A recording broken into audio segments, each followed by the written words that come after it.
В эфире новости, в студии Анастасия Кобызева. Здравствуйте. Вот главные темы. Спасатели продолжают искать людей под снежными завалами в Норильске. Работам мешают ухудшающиеся погодные условия.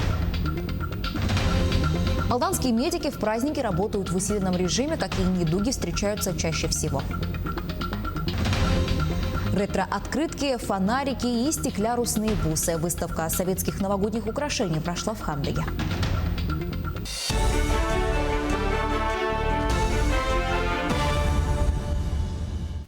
Сотрудники Следственного комитета России работают на месте схода снежной лавины в Норильске Красноярского края.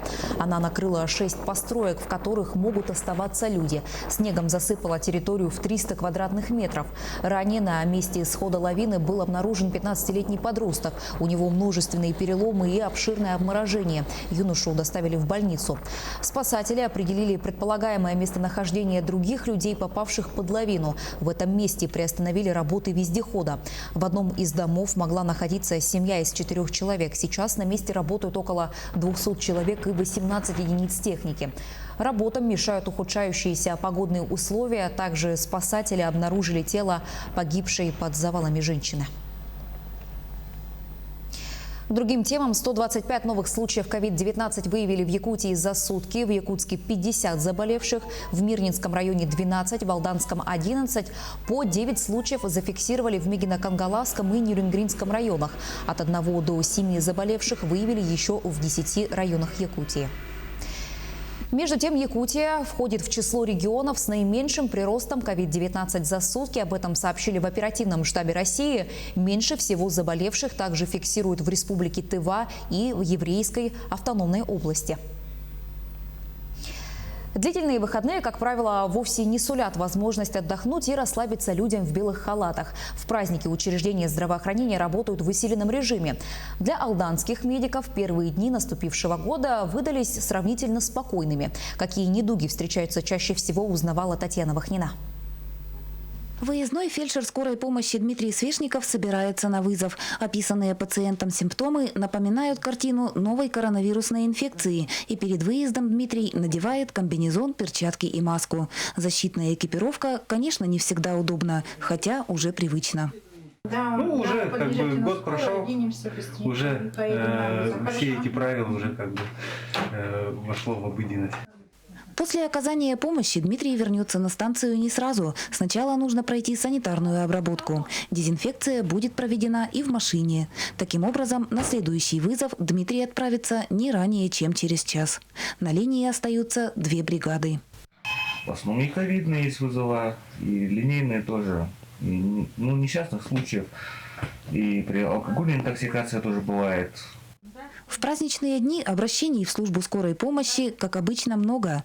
Выходные для медиков вовсе не означают затишье, скорее наоборот. Отдыхающие расслабляются, и не всегда безобидно. Немножечко люди празднуют, потом наступает похмелье, с этим вызывают. Давление у многих, а в основном еще сейчас же праздники, люди кушают хорошо, боли в животе у всех, почти у многих.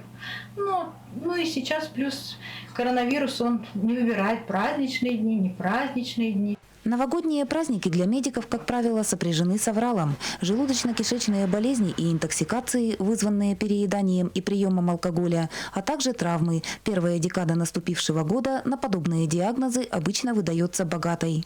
В выходные больница работает в усиленном режиме. Специалисты дежурят по графику.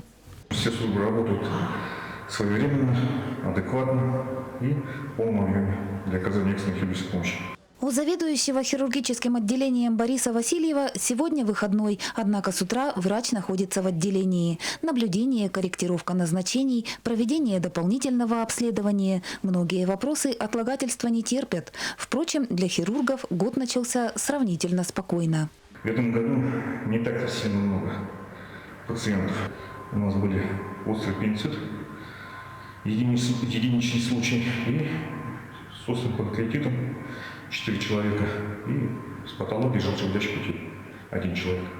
Череда новогодних выходных завершается. Для того, чтобы легко вернуться к рабочему ритму, рекомендуется отдыхать активно, придерживаться правильного питания, чаще бывать на свежем воздухе и увеличить физические нагрузки. Татьяна Вахнина, Алдан. В России продлевается мораторий на плановые проверки малого бизнеса. Речь идет о проверках в отношении юрлиц и индивидуальных предпринимателей, сведения о которых включены в единый реестр субъектов малого и среднего предпринимательства. Постановление также предусматривает возможность проведения проверок малых предприятий с использованием средств дистанционного взаимодействия, в том числе аудио или видеосвязи. Кроме того, допускается возможность замены плановой выездной проверки инспекционным визитом. Предусмотренные меры позволят в этом году избежать существенного роста проверок по сравнению с прошлым и предыдущими годами. Благодаря этому снизится административная нагрузка на большое число предприятий малого бизнеса. 272 тысячи квадратных метров жилья построили в Якутске в минувшем году. Об этом сообщили в столичной мэрии. В Якутске продолжается комплексная застройка кварталов. Она позволяет постепенно уйти от практики точечной застройки. К расселению планируется 33 многоквартирных дома, в том числе 20 аварийных. Исполняющим обязанности прокурора Якутии назначен Айдар Иванов. Он родился в Верхневилюйском районе. В 2001 году окончил Санкт-Петербургский гуманитарный университет профсоюзов. В 2009 году ему присвоена ученая степень кандидата юридических наук. С 2011 года был первым заместителем прокурора Якутии. Напомню, до марта 2019 года прокурором республики был Николай Пилипчук. Затем он возглавил прокуратуру Приморского края. После него прокурором Якутии был назначен Олег Нарковский. В декабре прошлого года он скончался после тяжелой болезни.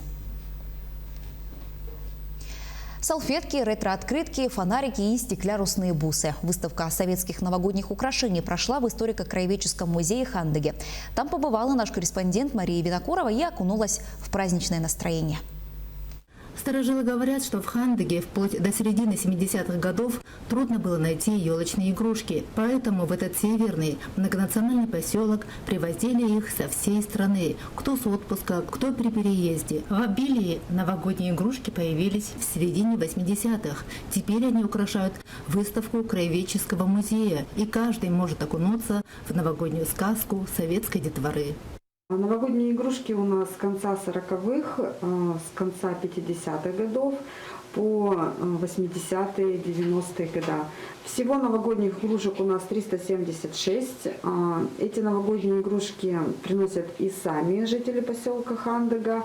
За каждой игрушкой история семьи, поселка. А вот даритель этих старинных стеклянных игрушек 40-х, 50-х годов неизвестен. Они нашлись в социально-реабилитационном центре для несовершеннолетних «Светлячок» среди игрушек благотворителей. Их называют кремлевскими, и раньше этими игрушками украшали уличные елки. На сегодняшний день выставку ретро-игрушек посетило 76 хандыгчан. К сожалению, в этом году из-за пандемии у нас сократилось число посетителей. Но для всех это, конечно же, встреча с детством. На выставке посетители могут полюбоваться и новогодними салфетками, ретро-открытками, которые подарили Галина Гудаева и Александр Смольянов, учитель и выпускник Хандыгской средней школы. Вот такая она, светлая, домашняя, волшебная страна елочных игрушек. Мария Винокурова, Хандыга, Тампонский район. Борьба за звание самой необычной скульптуры России продолжается. Конкурс организовал сервис поездок и путешествий tutu.ru. Основная борьба сейчас разворачивается между памятником тувинской письменности и скульптурой «Комар, хранитель Сибири». Но за несколько дней еще все может измениться. В финальном раунде проголосовали уже более 87 тысяч человек. Памятник дворнику в городе Якутске пока на 7-м месте. Голосование продлится до 11 января. Отдать свой голос за одного из претендентов можно в сообществе tutu.ru в социальной сети ВКонтакте.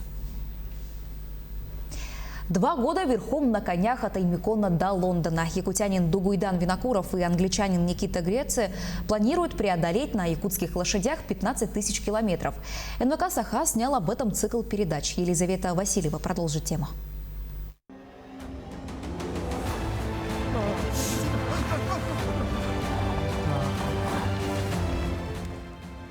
15 тысяч километров верхом на конях от Аймикона до Лондона. Дальняя экстремальная поездка уроженца Мекона Дугуйдана Винокурова и англичанина Никита Грецы начнется уже в феврале и продлится 2 года. Путешественники возьмут с собой всего 4 коня. Планируют по дороге открыть собственный YouTube-канал. Никита Грецы уже в декабре прошлого года приехал в Якутию, чтобы получше узнать якутскую лошадь. Особенность якутскими лошадьми – это разница большая, потому что они сильно отличаются от других лошадей. Ну, они не домашние. Домашние лошади привыкли, там люди постоянно ее кормят, все ухаживают, да. А вот более мягкие. Да, они к этому не привыкли. То есть она может тебе за секундочку решить, и она тебя ударит. Поэтому надо чуть по-другому. И вторая большая разница – это как их надо оседлать. Ну, это связано с характером. НВК «Саха» снял 8-серийную передачу о подготовке ребят к поездке. Операторами и режиссером проекта выступили Радомир Томский и Александр Слепцов. Съемки проходили в конебазе Джекеева и Меконе при экстремально низкой температуре. Замерзала абсолютно вся техника. На это не стало преградой. Наоборот, передала всю атмосферу. Аналогичных таких съемок у нас в творческом отношении никогда не было. Там стояло градус ниже 58 градусов по Цельсию. И вот таких долгих работ съемочных в открытом пространстве никогда не было. Из-за этого, исходя из этого, мы набрали очень много опыта.